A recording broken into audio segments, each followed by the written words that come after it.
നമസ്തേ. ഒരു നുണ പറയാൻ അല്ലെങ്കിൽ ഒരു നുണ പറഞ്ഞത് മൂടി വയ്ക്കാനായിട്ട് ഒരുപാട് നുണകൾ പറയേണ്ടതായിട്ട് വരും. അതാണ് ഇപ്പോൾ നമ്മുടെ മുഖ്യമന്ത്രി ചെയ്തുകൊണ്ടിരിക്കുന്നത് എന്ന് സംശയിക്കേണ്ടിയിരിക്കുന്നു. മുഖ്യമന്ത്രി ആവാത്ത സമയത്ത് തെരഞ്ഞെടുപ്പിൻ്റെ റിസൾട്ട് വരുന്നതിൻ്റെ 2-3 ദിവസം മുന്നേ ചാർട്ടേഡ് ഫ്ലൈറ്റിൽ മംഗലാപുരത്ത് പോകുന്നു. അവിടെ പോയി അദാനി കമ്പനിയിലെ ചില ഉദ്യോഗസ്ഥരുമായി ചർച്ച നടത്തിയതിൻ്റെ ഫോട്ടോ പുറത്തു വരുന്നു. അപ്പോഴൊന്നും മുഖ്യമന്ത്രി ആവുമെന്ന് യാതൊരു ഉറപ്പുമില്ലാത്ത ഒരു സമയമാണ്. എന്നിട്ട് തിരിച്ചു വരുന്നു. പലരും ചോദിക്കുന്നു, അത് എൻ്റെ പേഴ്സണൽ കാര്യമാണ് എന്ന് പറഞ്ഞ് ഒഴിഞ്ഞു മാറിയിട്ടുണ്ട്.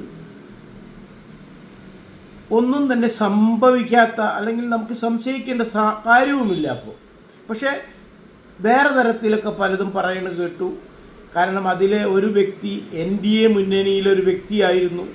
അപ്പോൾ BJPയുമായിട്ട് എന്തെങ്കിലും ചർച്ചയ്ക്ക് പോയിട്ട് അങ്ങനെയൊക്കെ പലതരം ഊഹാപോഹങ്ങളൊക്കെ സമൂഹത്തിൽ അല്ലെങ്കിൽ സോഷ്യൽ മീഡിയയിലൊക്കെ ഇങ്ങനെ വരാൻ തുടങ്ങിയിട്ടുണ്ടായിരുന്നു. അതിനുശേഷമാണ് 2 ദിവസം കഴിഞ്ഞ് തെരഞ്ഞെടുപ്പ് ഫലം വന്നു. വമ്പിച്ച വിജയം തന്നെ UDFന് കിട്ടി. എന്നിട്ട് പോലും മുഖ്യമന്ത്രി പ്രഖ്യാപിക്കാൻ സാധാരണ ഈ കണ്ട കാലത്തൊന്നുമില്ലാത്ത വൈകലാണ് ഇപ്രാവശ്യം ഉണ്ടായത്. കാരണം മുഖ്യമന്ത്രിയെ പ്രഖ്യാപിക്കാൻ വളരെയധികം ഒരു ട്വിസ്റ്റിംഗ് ദിവസവും കാലത്തും ഉച്ചയ്ക്കും വൈകുന്നേരം പലതരം ട്വിസ്റ്റുകൾ ഇങ്ങനെ നടന്നുകൊണ്ടിരുന്നു. അവസാനം ആ ട്വിസ്റ്റിൽ കടന്നു പിടിച്ചുകൊണ്ട് മുസ്ലിം ലീഗ് രംഗത്ത് വന്നു. അങ്ങനെ ആ ട്വിസ്റ്റ് അവസാനം ഉറപ്പിച്ചു. അപ്പോൾ മുസ്ലിം ലീഗിന് എന്താണ് ഇതിലെ പങ്ക് എന്നാണ് ഇപ്പോൾ സംശയിക്കേണ്ടിയിരിക്കുന്നത്. കാരണം ഇപ്പോൾ 2-3 ദിവസം മുന്നേ ഒരു ദേശാഭിമാനി പത്രമെടുത്തിട്ട് വിഴിഞ്ഞം പോർട്ടിൽ 13% ഷെയർ MSCക്ക് കൊടുത്തത് വലിയ ന്യൂസായിട്ടുണ്ട്. കാരണം അത് കേരളത്തിൻ്റെ ഒരു അസറ്റാണ്. അവിടെ വന്ന് എങ്ങനെയാണ് ഈ ഒരു സ്വിറ്റ്സർലാൻഡിലെ കമ്പനി വന്ന് 13%, അതായത് 49% ഓഹരി എങ്ങനെയാണ് അവർക്ക് ആര് തീരുമാനിച്ചു കൊടുക്കാൻ? അപ്പോൾ മുഖ്യമന്ത്രി അറിയാത്ത മാതിരി സംസാരിക്കുന്നു.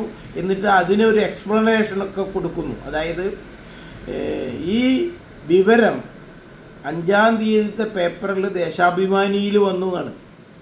പുള്ളി ഏതോ ഒരു പത്രമൊക്കെ എടുത്ത് കാണിച്ചിട്ട് സംഗതി ശരിയാണ്. 5-ാം തീയതിയിൽ ഒരു ദേശാഭിമാനി വാർത്തയൊക്കെ വന്നിട്ടുണ്ട്. എന്നിട്ട് പുള്ളി പറയാണ് 11-ാം തീയതിയാണ് ഞാൻ നിയമിച്ച MD ചാർജ് തന്നെ എടുത്തിട്ടുള്ളൂ. അപ്പോൾ പിന്നെ അതങ്ങനെ പറഞ്ഞു. രാഷ്ട്രീയം നേതാവാവുക എന്ന് പറഞ്ഞാൽ ഏറ്റവും നല്ല രീതിയിൽ നുണ പറഞ്ഞ് അവതരിപ്പിച്ച് ജനത്തിനെ പറ്റിക്കാൻ കഴിയുന്നവനാണ് യഥാർത്ഥ രാഷ്ട്രീയ നേതാവ് എന്നാണിപ്പോൾ നമ്മൾ മനസ്സിലാക്കുന്നത്. പണ്ടൊന്നും അങ്ങനെയല്ല. പണ്ടൊക്കെ സ്ട്രൈറ്റ് ഫോർവേഡായിട്ടുള്ള ആദർശമുള്ള ആശയമുള്ള വ്യക്തികളാണ് രാഷ്ട്രീയ നേതാവുക. പക്ഷെ ഇപ്പം അങ്ങനെയല്ല. നുണ പറഞ്ഞ് കറക്റ്റായിട്ട് പറഞ്ഞ് ഫലിപ്പിക്കുക, അതിനുള്ള കഴിവും മിടുക്കുണ്ടെങ്കിൽ അവനാണ് നേതാവ്. അതാണ് ഇന്ന് കാണുന്നത്. അപ്പോൾ ഈ 5-ാം തീയതി ദേശാഭിമാനി എടുക്കുമ്പോൾ പുള്ളിക്ക് അറിയാത്തതൊന്നുമല്ല. ഒരു ഇംഗ്ലീഷ് പത്രത്തിൽ ഈ ന്യൂസ് വന്നിട്ടുണ്ട് 1-ാം തീയതി ജൂൺ 1-ന്. അതുപോലെ തന്നെ മലയാള പത്രത്തിൽ വന്നിട്ടുണ്ട് ജൂൺ 5-ന് മാതൃഭൂമിയിൽ ഇതേ ന്യൂസുകൾ വന്നിട്ടുണ്ട്. അപ്പോൾ ഈ ദേശാഭിമാനം എടുത്തിട്ട് ജനങ്ങളെ അങ്ങോട്ട് ഒരു വിഡ്ഢിയാക്കുന്ന വേഷമല്ലേ കിട്ടിയത്. കാരണം Deshabhimani is connected to LDF CPM ആണല്ലോ. അപ്പോൾ CPM ഉണ്ടാക്കുന്ന കഥകളാണെന്ന് വരുത്താൻ വേണ്ടിയിട്ട് മുഖ്യമന്ത്രി ഒരു വാർത്താ സമ്മേളനം ഒരു ദേശാഭിമാനിയും കൈപ്പിടിച്ച് രംഗത്ത് വന്ന് അങ്ങോട്ട് നടത്തുന്നു. ഞാനൊന്നും അറിഞ്ഞില്ലേ ഈ ഷെയർ വിറ്റത്, അത് എനിക്ക് വേണമെങ്കിൽ വേണ്ടാക്കെന്നൊക്കെ പറയുന്നു. ഇതിൻ്റെ പൈസയൊക്കെ ആദ്യം വാങ്ങിയിരിക്കണം, അങ്ങനെയാണ് നമുക്ക് ചിന്തിക്കേണ്ടത് കമ്മീഷൻ. പക്ഷെ ഒരു കാര്യം മനസ്സിലാക്കണം, ഇവിടെ ഈ എം ഡി എ മാറ്റുമ്പോൾ അതിൻ്റെ മുന്നേ ഉണ്ടായിരുന്ന എം ഡി ആരാണ്?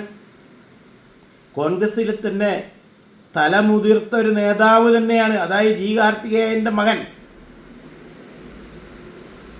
അദ്ദേഹത്തിൻ്റെ സഹധർമ്മിണിയാണ് ഈ 13-ാം തീയതിക്ക് മുന്നേ അവിടെ ഉണ്ടായിരുന്ന എം ഡി പോർട്ടിൻ്റെ. അപ്പോൾ ആ എം ഡി എന്ന് പറഞ്ഞാൽ ഇവരുടെ ഇതിൽ പെടുന്ന ഒരാളുടെ ഭാര്യ തന്നെയാണല്ലോ. അപ്പോൾ അങ്ങനെ ഉണ്ടെങ്കിൽ ആ കഥ ആ തരത്തിൽ എന്തേ കൊണ്ടുവരാൻ? അതെന്താ പറയാത്തത്?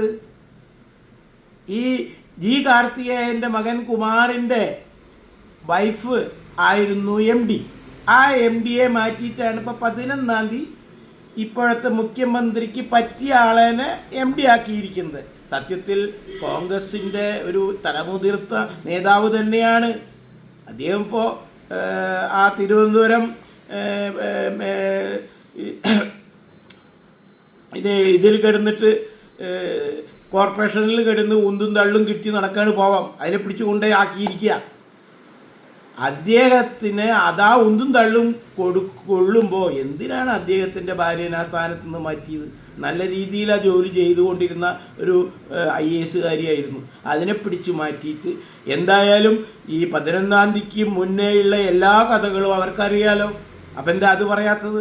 ഈ 11-ാം തീയതിക്ക് ശേഷമുള്ള കഥ പറഞ്ഞിട്ട് വരുമ്പോൾ അപ്പോൾ ഇവിടെ ഒരു നുണ പറയാൻ, ഒരു നുണ മറച്ചു വയ്ക്കാൻ ഒരുപാട് നുണകൾ പറയേണ്ടി വരികയാണ്. ഇവിടെ സതീശനെ AICCയിൽ റെക്കമെൻഡ് ചെയ്യുന്ന മുസ്ലിം ലീഗിൻ്റെ ഷെയർ എന്താണെന്നാണ് ഇനി നമുക്ക് കണ്ടെത്തേണ്ടത്. കാരണം ഇപ്പോഴും AICC ശക്തമായിട്ട് ഇതിൽ ഇടപെട്ടിട്ടില്ല, ഒന്നും പറയുന്നില്ല. KC വേണുഗോപാൽ മാത്രം അവിടെ ഇവിടെയൊക്കെ എന്തെങ്കിലുമൊക്കെ പറയുന്നുണ്ട് എന്നല്ലാതെ ശക്തമായിട്ടൊന്നിനും വരുന്നില്ല. പക്ഷേ ഒരു കാര്യമുണ്ട്, മന്ത്രിസഭാ യോഗം കൂടുന്നില്ല. ഇപ്പം 50 ദിവസമായി. സാധാരണ ഈ ഡിസാസ്റ്റർ പ്രോബ്ലമൊക്കെ, അതായത് മണ്ണിടിച്ചിൽ വന്നു ഇവിടെ കള്ളായിൽ, ആ മണ്ണിടിച്ചിലും പല സ്ഥലങ്ങളിലും മണ്ണിടിയാനുള്ള സാധ്യതകളൊക്കെ ഉണ്ട്. അപ്പോൾ സാധാരണ മന്ത്രിസഭ കൂടിയിട്ട് ഒരു നാട്ടിലെ വലിയ പ്രശ്നങ്ങൾ വരുമ്പോൾ ചർച്ച ചെയ്യാറുണ്ട്. അതിനൊന്നും മുഖ്യമന്ത്രി തയ്യാറാവുന്നില്ല. അത് ആരുടെ നിർദ്ദേശമായിരിക്കും?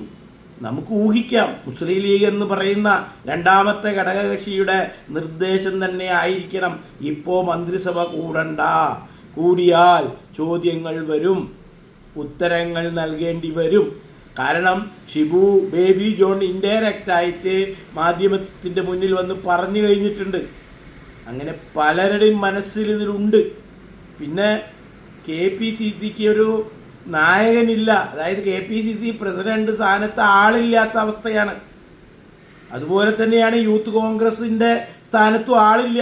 അപ്പം ഇതൊക്കെ നിൽക്കുന്ന സമയത്ത്, പാർട്ടിക്ക് സംസ്ഥാനത്ത് ഒരു നേതാവില്ലാത്ത സമയത്ത് മുഖ്യമന്ത്രിയുടെ ഇഷ്ടത്തിന് നുണ പറയുന്നുണ്ടോ, അതാ പറഞ്ഞ നുണ മറച്ചു വയ്ക്കാൻ കൂടുതൽ നുണകൾ പറയുന്നുണ്ടോ, അതിന് ഘടകകക്ഷികൾ നിൽക്കുന്നുണ്ടോ?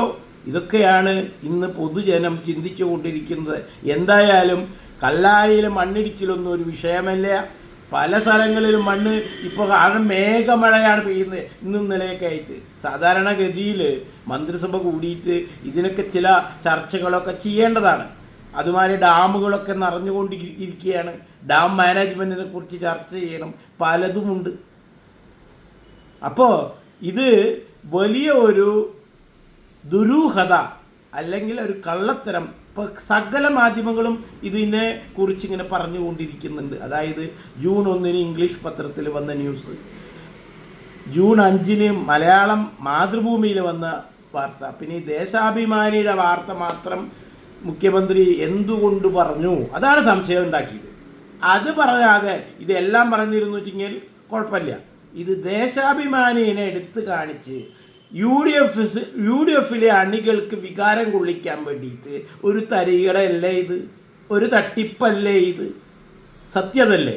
അപ്പോൾ എൻ്റെ ചോദ്യം, ഇവിടെ ശരിയായിട്ട് ഭരണം നടത്താൻ ഉദ്ദേശിക്കുന്നുണ്ടോ? ഈ KSRTC അടച്ചു പൂട്ടാനാണോ ഉദ്ദേശം?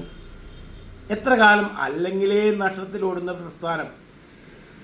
ഒരു കാര്യം ചെയ്യുമ്പോൾ ജനങ്ങൾക്കല്ലേ കൊടുക്കുക, അല്ലാതെ സ്ത്രീകൾക്ക് മാത്രമായിട്ട് കൊടുക്കൂ? അങ്ങനെ എന്തെങ്കിലും ഒരു സംഭവം ഉണ്ടോ? എന്താ സ്ത്രീകൾക്ക് പ്രത്യേകത? എന്താ ഇവർക്ക് സ്ത്രീകളോട് ഇത്ര മമത?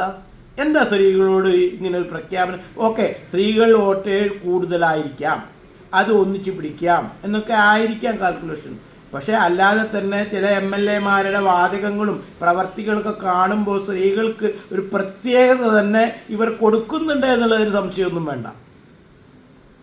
പക്ഷെ ഒരു കാര്യം മനസ്സിലാക്കണം, ഇത് ജനങ്ങളുടെ സ്വത്താണ്, ജനങ്ങളുടെ നികുതി പണമാണ്.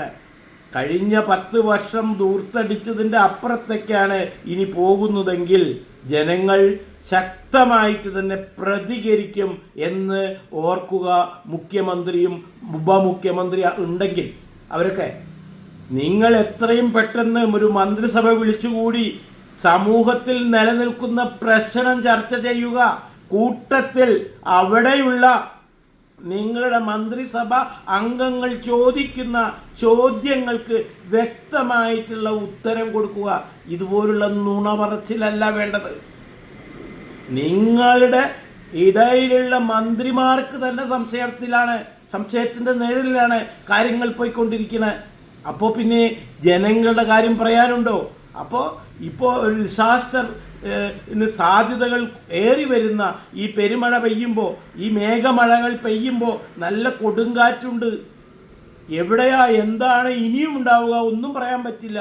അപ്പോൾ ഡിസാസ്റ്റർ മാനേജ്മെൻറ്റ് അവരുമായിട്ടുള്ള മീറ്റിങ്ങുകൾ നടത്തി മന്ത്രിസഭ യോഗം കൂടിയിട്ട് ജനങ്ങളെ ബോധിപ്പിക്കുകയെങ്കിലും നിങ്ങൾ ചെയ്യണമെന്ന് വിനീതമായിട്ട് അഭ്യർത്ഥിക്കുകയാണ്.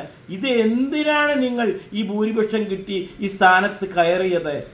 എന്നിട്ട് ഒരു നുണ പറയുന്നതിനെ മൂടി വയ്ക്കാൻ 1000 നുണ പറയേണ്ട ഒരു വലിയ ഗതികേടിലേക്കല്ലേ ഇപ്പം എത്തി നിൽക്കുന്നത്. നല്ലൊരു ഭരണമാണ് എല്ലാവരും പ്രതീക്ഷിച്ചത്. പക്ഷേ കാര്യങ്ങൾ വിട്ടുപോകുന്നു. ഇവിടെ 70 വയസ്സായതിന് മുകളിലുള്ളവർക്ക് ഇൻഷുറൻസ് കിട്ടുമെന്ന് വിചാരിച്ചു. നിങ്ങളുടെ ഇൻഷുറൻസും വേണ്ടടോ.